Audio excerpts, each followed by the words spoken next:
মৃত্যুর যখন সময় চলে আসবে, মৃত্যুর যখন নির্দিষ্ট টাইম চলে আসবে,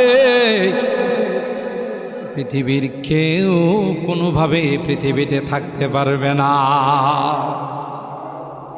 হযরত সুলাইমান পয়গম্বর সূরা সাবার মধ্যে ঘটনা আছে, বাইতুল মুকাদ্দাসের কাজ যখন শুরু করে দিলেন, পাথর দিয়ে, মার্বেল দিয়ে, দেও দানব দিয়ে কাজ করার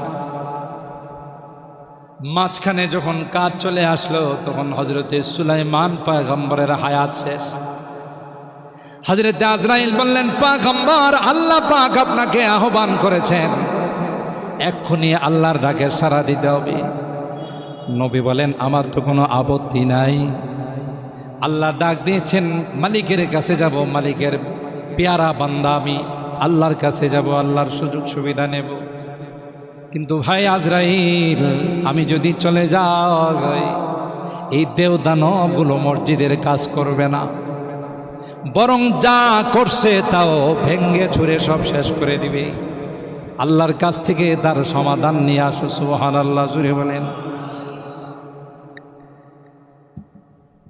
আমার ভাইরা, হযরত আজরাইল মালিক কি বললেন, আল্লাহ তোমার বান্দা তো আসার জন্য রেডি, কিন্তু মসজিদের কি হবে? কোনো গল্প নয়, কোনো কিস্সা নয়, সূরা সাবার মধ্যে ঘটনা আসছে।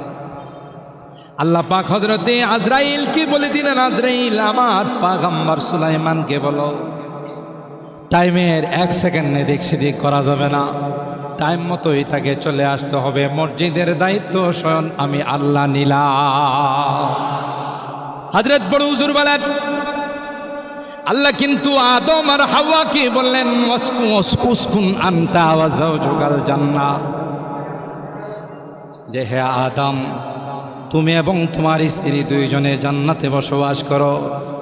বড় হুজুর বলেন, দেখো এখানে খেয়াল করলে পেয়ে যাবে, আদমকে আল্লাহ জান্নাতের জন্য বানান না, আগে যদি জান্নাতে বসবাসের জন্য বানাইতেন তাইলে উসকুন শব্দ এখানে ব্যবহার করতেন না।